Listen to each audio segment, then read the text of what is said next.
Una si Pastor na, taba, ayuho na to ang Glory Mountain. Pagwapuho na to, buhat na itong paraiso.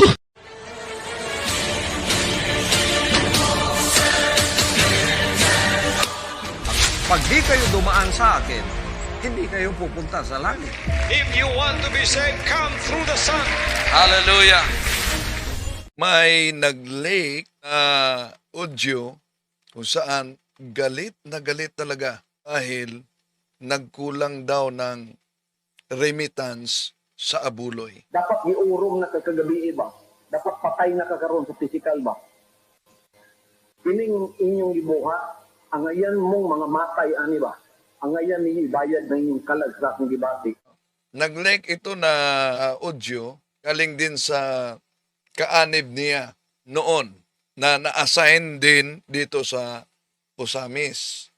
Pwedeng sasabihin, di naman yan si Pastor Apollo Kibuloy. Wala kayong mapakitang video na siya talaga yan. Pwedeng ginaya lang ang kaniyang pahayag. Dapat giurong na kagabi ba? Dapat patay na kakaroon sa physical ba? Kining inyong gibuha, ang ayan mong mga matay ani ba? Itong busis nito kay Pastor Kibuloy kaya ito. Pwede kayo mag-comment. Ating tatalakayin ito. Samahan ninyo ako.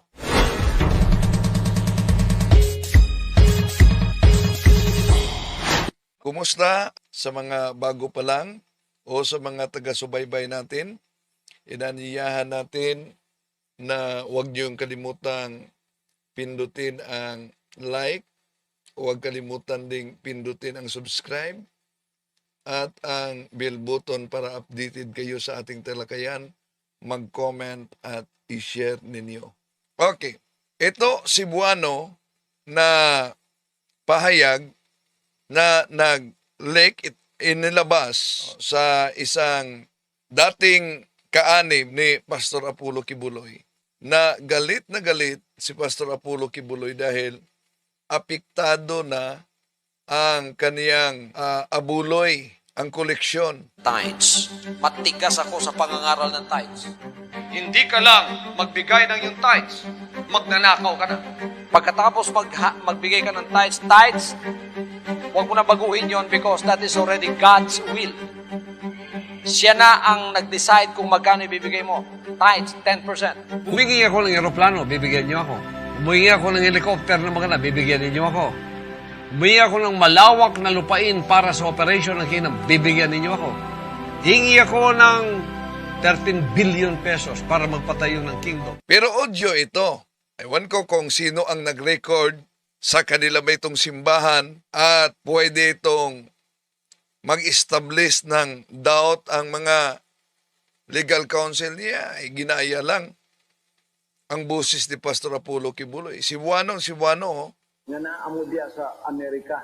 Kamoy akong isaligan kay kunuhay warrior mo nga parehas nako. Mga buutan mo, mga kuyaw kayo mo, mga agi. Pagkatapos So yung nasa Amerika, no, na kanyang pinagkatiwalaan dahil pinagkatiwalaan talaga niya, no, sa solicitation ito. makadungog kong report pariwani, blackmail ko ninyo. Pero nakarinig siya ng report na blackmail daw siya. Pero may pinangalanan siya dito. No, sinong pinangalanan niya? Yung mga remittance. Mga yawa mong dagko. Grabe yan na pahayag sa mga Cebuano. Mabigat yan na pahayag. Minumura na mga demonyo kayo. Akong gibati karon nga inyong gitaya. Isa ka mali sa usa ka grupo diha, makulangan ang atong goal.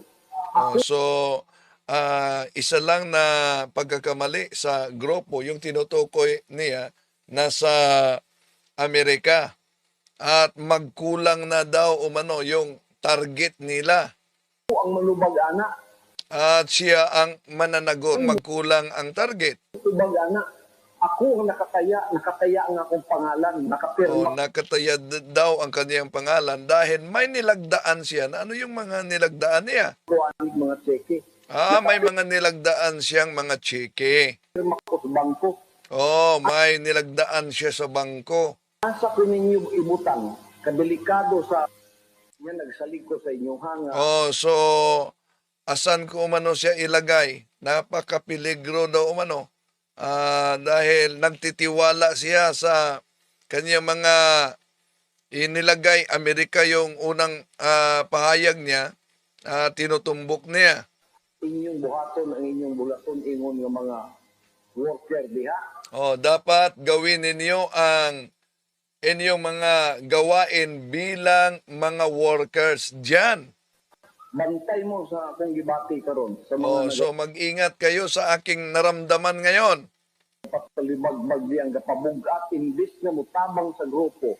So nagpabigat kayo. Sa Cebuano, nilagyan pa yan, mga tulibagbag. Nagpabigat kayo. Dapat tutulong kayo sa grupo. Imbis makig-usa sa grupo, sila na hinuon ang nahimo mga babag sa grupo. Tutulong sana kayo sa grupo. So, nagiging gambala kayo sa grupo. Ang akong gibati karon dili ko niyo makitas na wong. Pero kamong duha amot na payuban ba diri pero kinundo So, ang kanyang naramdaman umano ngayon, di man siya makita sa mukha, di man siya makita na sa pamamagitan ng mukha, pero yung naramdaman niya umano, kining Judith Adasa kanay mong gihimo. sino ba itong Judith Adasa? Miyembro ba talaga ito ni Pastor Apollo Kibuloy? Yung Judith Adasa. Okay, tuloy natin. Giurong na kagabi ba? Dapat patay na ka karon sa physical ba? Grabe ang bigat ito na pahayag, courses and spells to. Ikaw pong Olivera ka. Maugyapon na imong agi diha. Kay nagunod-unod ka, ang imong utok na puno sa unod. Ang rekomendasyon diri sa kuha, gwapo kayo mo, gwapo nga mga seller, makakuha sa goal. Ikaw pong santusa ka, maugyapon, sa point ko ninyo. Kaya ninyong mga agi, lupig pa sa mga animal nga, wala gyud kaagi og kingdom culture. Murag mga deliver mo, gigamit pa mo ni Satanas para babagan ang ubang mga grupo. Ang atong driver rin, gitugaw ninyo pagpangita sa inyo ha. Ang mga time inyong giusik-usikan, pagkatapos mo tungha mo diya, mukaon pa mo, mupuyo. Ano sa palagay ninyo? Yung boses na yan, na galit na galit. I